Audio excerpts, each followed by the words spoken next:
So let's look at another mode of transport that is widely found across India.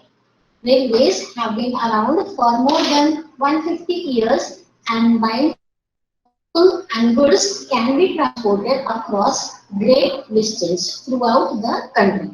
This we have started learning right from. We have read that people and goods can be transported across great distance throughout the country. So this we have studied in standard fifth on from standard fifth itself, right? So based on the topography of regions, the existence of railway differs. So in mountainous or desert regions, there may be very few or nil railways running. In plains and plateau regions, you will find a multitude of railways functioning on a daily basis. In recent years, railways have gained major importance among all modes of transport. So this also we have learned in our lower classes. Now, however, they are equally at a disadvantage. There are advantages what we have seen. You can add few also in that. Now there are some disadvantages based on how the users handle the service. So you may have heard of pickpockets in trains and people traveling without tickets. Additionally, now we have to look at the Indian Railways map on page number 84. This is like there is a difference of page numbers due to additions. Okay, so this is in page number 84.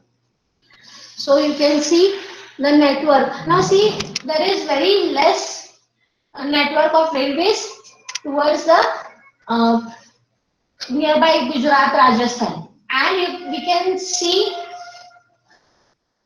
a dense network towards the Assam, like Bihar, Bangladesh. Why? Because the terrain is very uh, suitable to build up the railways. Whereas in the very mountainous areas, okay, like Assam as well as Gujarat, so Rajasthan, as we said, that the desert areas, so there the railways cannot be put, then they cannot be set up. Okay, that is what we want to explain. Okay, so here are the Indian Railways is now reorganized into 17 zones as follows. Okay, so 17 zones क्या क्या है? Northern Railways headquarters is Delhi, and the divisions are like Delhi, Ambala, Firozpur, Lucknow, and Lucknow NR. Okay, so that is also a different, मतलब एक ही city में दो तीन stops रहते हैं तो उस पे है वो. Okay, and Moradabad. So you can just go through all this, take time to read, then with after 2 minutes ma'am will switch on to the next slide. Okay, so just read quickly. This is not going to come for your exam. Okay, so don't by heart it, ये नहीं आने वाला exam में. You just have to know, it's just GK. इस पे एक भी objective भी नहीं आएगा actually. Okay, so just read it fast. Okay, so these are the last set of the zones, Indian railways के zones. ठीक है, just go through it. So I'll go to the next slide. Now we are learning about the pipelines. Okay, a transport network through pipeline is the recent development. Earlier, they were used to transport water to different places. Now, however, pipelines are being used to transport a variety of things from crude oil to fertilizers to salaries. It has facilitated the establishment of industries in remote areas too. Sorry. While the pipeline setup costs are high, they don't require high cost maintenance. So once they are laid down, once the pipelines are set up, though that costs a lot, but after that the transportation, like waterways, if you take waterways to transport something, some goods, from one place to another, it is cheaper. We have read this in the earliest 6th, 7th standard. So in the same way, once you have set up the pipelines and you want to transport anything through the pipelines, the cost is low, its maintenance is also low. Every now and then, maintenance is not required as roadways and railways. Compared to roadways and railways, pipelines are cheaper and low maintenance is required to make for its maintenance. Okay, no, rather no also at times no maintenance is also required. Okay, then there are no further delays or material losses due to the elimination of transshipment. Okay, that is changing modes of transport during transit. तो हम लोग क्या करते हैं, the factory is there, the we take the goods, upload it in a truck, the truck goes to some maybe railways or ships, and the cargo then it is shifted to the compartment, and then इसमें क्या होता है, ये जो transshipment होता है कि from one mode of transport to another, there are chances that the goods may get damaged.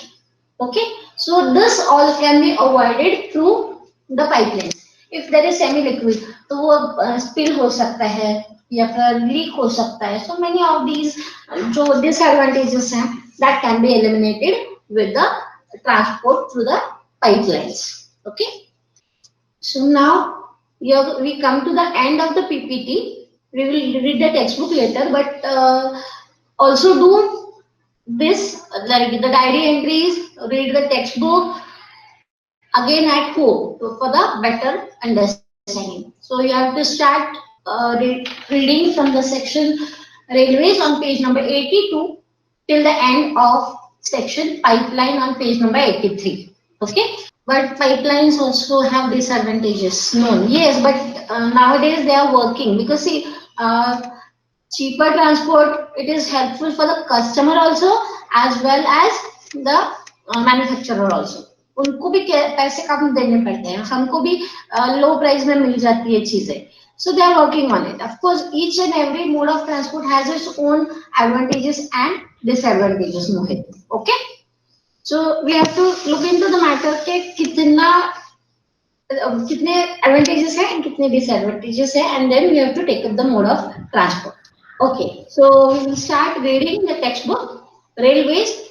Railways are the principal mode of transportation for freight and passengers in India. Railways also make it possible for people to conduct multifarious activities like business, sightseeing, pilgrimage, along with transportation of goods over long distance. Apart from working means of transport, the Indian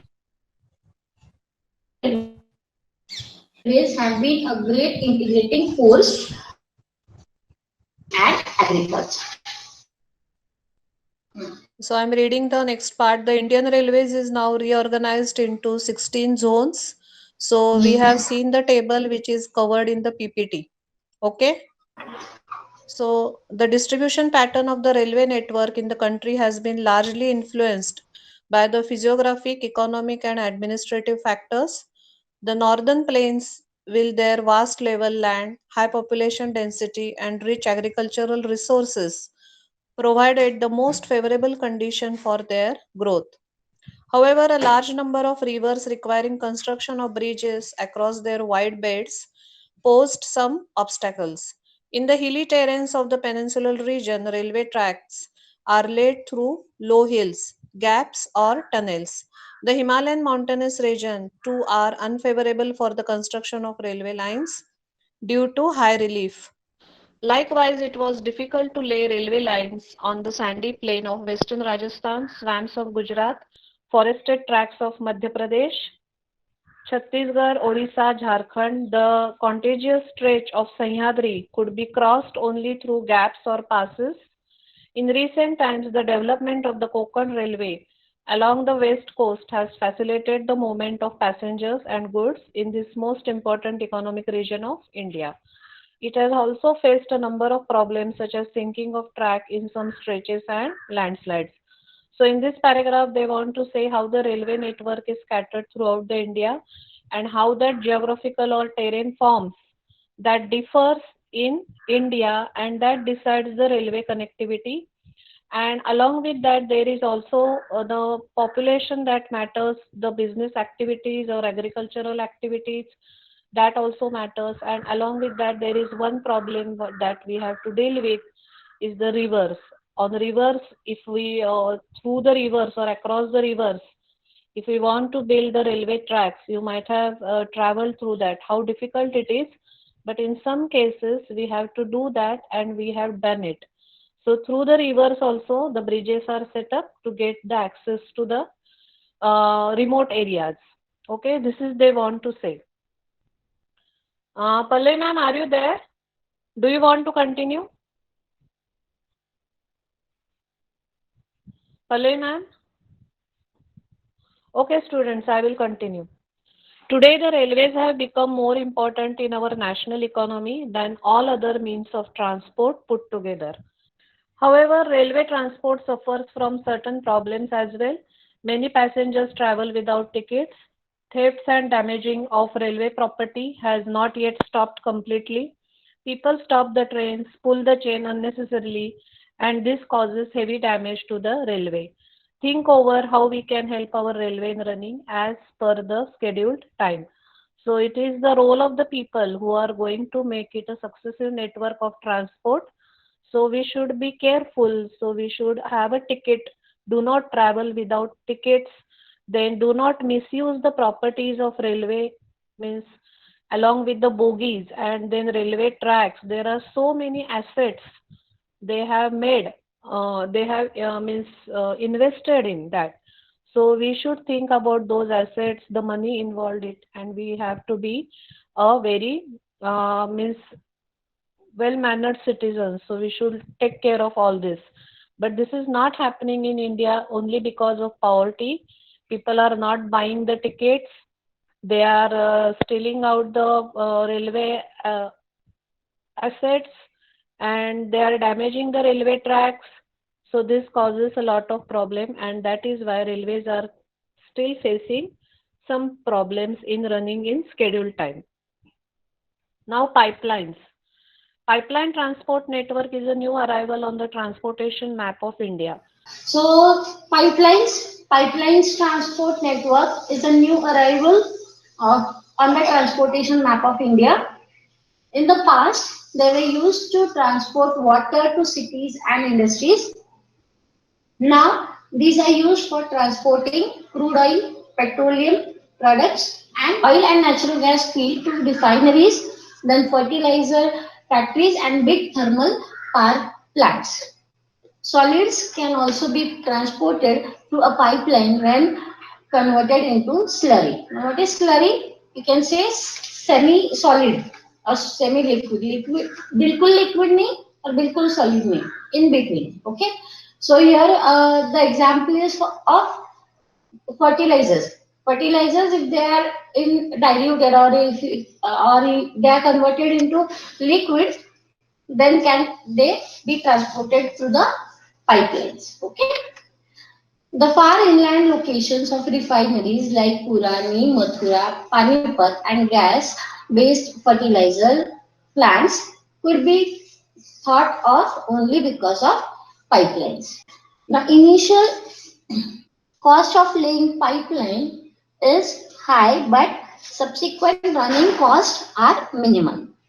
It rules out transshipment losses and delays that we have already seen in the PPT also. Now, there are three important networks of pipeline transportation in the country. From oil field in Upper Assam to Kanpur in Uttar Pradesh via Guwahati, Burani and Allahabad. It has branches from Burani to Haldia via Rajban to Morigram and Guwahati to Siliguri. From Salaya in Gujarat to Jalandhar in Punjab via Viramgam, Mathura, Delhi and Sonipat. It has branches to connect Koili near Vadodara, sorry, in Gujarat, then Chakshu and other places. Gas pipeline from Hazari in Gujarat connects Jagdishpur in Uttar Pradesh via Vijaypur in Madhya Pradesh. It has branches to Kota in Rajasthan, Shahjahanpur, Babrala, sorry, Bagrala and other places in Uttar Pradesh. Okay, this is about today's topic. If you like our videos, do share them and subscribe to our channel. If you want awesome quizzes, write to us. Keep watching and keep learning with Walnut.